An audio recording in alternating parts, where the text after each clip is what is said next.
Producciones presenta Cara a Cara con Rosalía.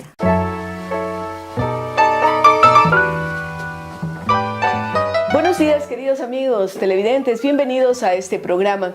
El día de hoy vamos a hablar sobre un tema que para mí particularmente es fascinante, porque tiene que ver con los libros, tiene que ver con la literatura, tiene que ver con aquello de que los libros esperemos que no mueran nunca, porque hay alguna gente que piensa que con las modernas tecnologías digitales los libros ya no tienen nada que hacer.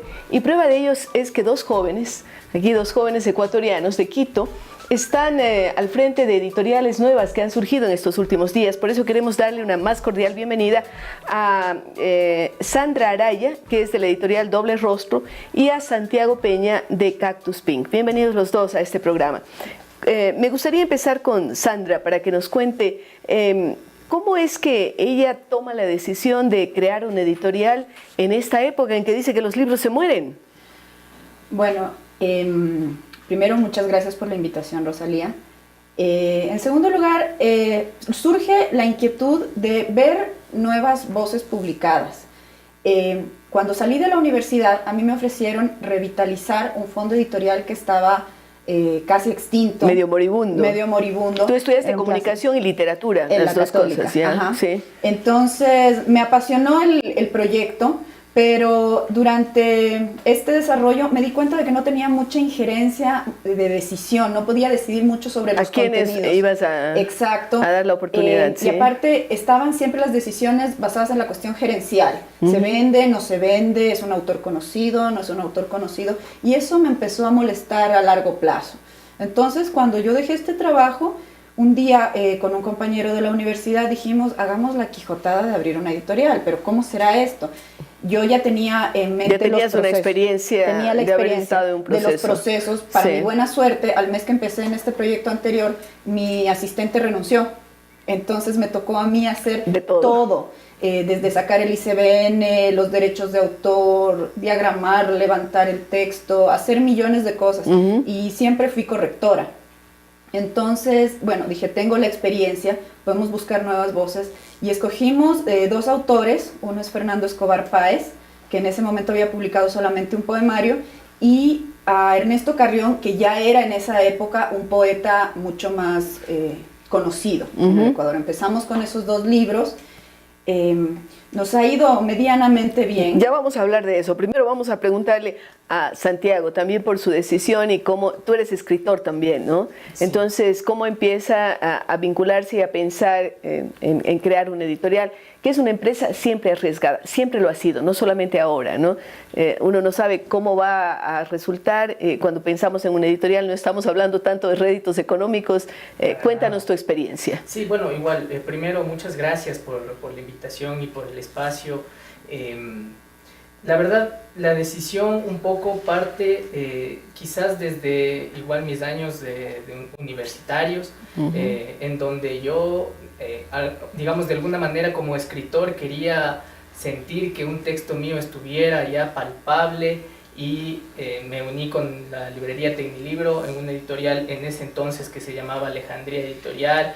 Hicimos una selección de unos cuentistas que un poco eran mis amigos, mis compañeros de escritura. ¿Y tú sí tenías allí una capacidad de decisión en escoger a los autores? Sí, pero te dieron al menos para eso, ¿no? Lo que yo no quería era precisamente, digamos, tener el peso de yo mismo decidir quiénes iban a ser los autores, sino que con un profesor mío de escritura que se llama Juan Carlos Cucalón, que alguna vez tuvimos una entrevista contigo. Claro, porque además es ganador de premio Aurelio Espinosa, ¿no? Sí, claro sí. Que sí, sí.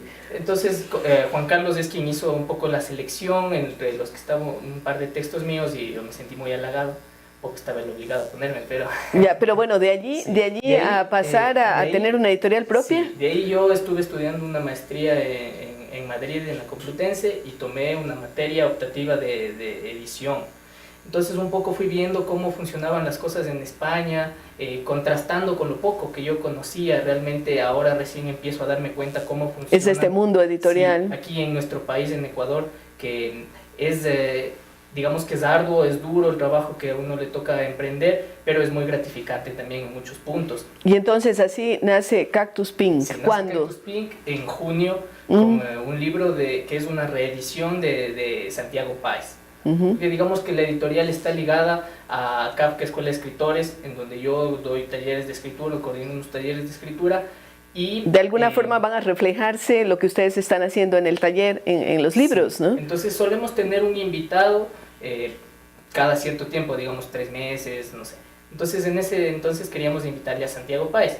Y yo conversé con Santiago y le dije, me gustaría que fuera un texto tuyo, y llegamos a la decisión que sea Olvido, pero no había, ya no había ejemplares de esa novela, entonces la reeditamos. Un poco ahí surge, un poco ahí de esa necesidad de encontrar una novela que me parecía imprescindible, necesaria y excelente. Ya, y ustedes tienen, me refiero a las dos editoriales, tanto Cactus Pink como Doble Rostro, tienen ya todos los requisitos legales cumplidos, ustedes están funcionando como una verdadera editorial.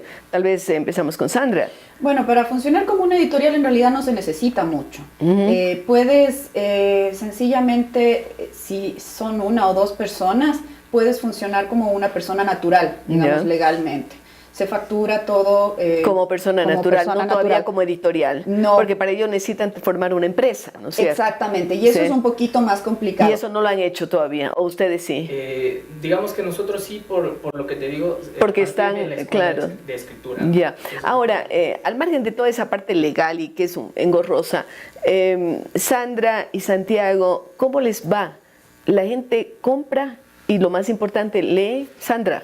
Yo creo que la gente lee, creo que definitivamente esas estadísticas que siempre salen a la luz de que el Ecuador es un país poco lector. Yo no sé dónde salen, a mí no me han hecho nunca una encuesta y seguramente ayudaría a subir el porcentaje, ¿no? Un poco descaminada, un poco antigua tal vez, porque hace unos 2 años, me acuerdo que en la Feria del Libro, una de las que se hizo en la Casa de la Cultura, yo vi mucha gente saliendo con libros, con fundas llenas de libros. No creo que haya sido para adornar la biblioteca y aún así hayan sido para regalo. Eso quiere decir que alguien está leyendo. A alguien le gusta. En la última FIL estuvimos en un stand con Santiago también y otros editores, y la gente llegaba emocionada porque estábamos promoviendo nuevas cosas. Aparte de las reediciones, promovemos otros autores, nuevas perspectivas. Por ejemplo, yo hice la reedición de un cuento de Javier Vázquez, que es un autor consagrado aquí en el Ecuador, pero la hicimos de otra manera, la hicimos ilustrada por una artista ecuatoriana que es Ana Fernández. Y eso generó expectativa. Eso generó expectativa, claro, porque el papel era distinto, el enfoque de la edición era distinto, tiene un prólogo del poeta español Luis Antonio de Villena. Entonces era una propuesta distinta, que creo que es en lo que estamos confluyendo la mayoría de editoriales. Claro, y ahora, por ejemplo, en literatura infantil se habla mucho de los objetos, libros, de cosas súper novedosas, coautoría con los ilustradores, que realmente eso es lo que está marcando un poco la diferencia. Santiago, ¿a ti cómo te ha ido? ¿Cómo sientes esa percepción de un público lector ecuatoriano? Sin duda, comparto lo que menciona Sandra, un poco lo que mencionas tú, es decir, hay un público lector, en especial las ciudades más grandes, quizás las estadísticas suelen contemplar a todo el país, en donde seguramente en otros lados, en otras provincias quizás se lea un poco menos. No hay librerías a veces, sí, ¿no? La gente no sabe dónde conseguir los libros, cómo hacer, pero al menos aquí en Quito sientes que sí. Nosotros tenemos, bueno, hay varias librerías, varias opciones. Y se están vendiendo los libros. Sí, se mueven los libros poco a poco, pero sí se mueve. Yo pienso que es digamos que construir una editorial es un proceso en el que uno va ganando una especie de espectro de lectores. Uno va de alguna forma ganando, construyendo claro, lectores fieles, va generando la expectativa de las personas que esperan el siguiente título de un autor, ver la propuesta editorial, etcétera, ¿no? Entonces, por ese lado es que nosotros trabajamos. No se puede tampoco decir que no se mueven librerías, porque sí. Claro. Entonces, ¿y ustedes tienen puntos de venta o es a través de la librería, de las librerías, porque allí empieza otra negociación, ¿no? Con cada librería y para ver dónde, en qué lugar le ponen a los libros, porque también eso es todo un arte. Cuéntanos tu experiencia, Sandra. Bueno, tratamos de entrar a todas las librerías. Es un trabajo de hormiga y es un trabajo de calle. Hay que ir librería por librería, ofreciendo los libros, ofreciendo el catálogo. Después, dependiendo de cada lugar, se llega a un acuerdo generalmente a consignación, y bueno, se publicita. Las redes sociales en realidad son la mayor plataforma de publicidad. Fundamental, es decir, las redes sociales están ayudando a que haya más lectores, contrariamente a lo que se habría pensado. ¿Qué dices? Sí, claro, sin duda, es decir, esto de colocar en las librerías, nosotros como Cactus Pink tenemos, digamos, nuestros puntos que ya de alguna forma nos dan un espacio para colocar precisamente nuestro catálogo y que se les agradece muchísimo. Entonces, desde ese aspecto, ya lectores que están fidelizados, por ejemplo, a una librería, se pasean por ahí y encuentran los libros de Cactus Pink, en este caso, colocados o exhibidos, ¿no? A veces incluso en novedades, etcétera. Es algo ¿Cuántos libros han editado ya? ¿Cómo está ese catálogo? Bueno, nosotros tenemos 9 libros, digamos, 8 ya publicados. ¿Y uno que viene? Sí, no, 2. 2, no, ya. Perdón, 7 publicados y 2 que van a salir. ¿Y cuál es el caso de Doble Rostro? Ahorita tengo 6 libros publicados y vienen en camino unos cuantos este año. El siguiente es uno de una compilación de crónicas periodísticas. Y estos libros se los puede encontrar entonces en cualquier librería en Quito o también en otras partes del país.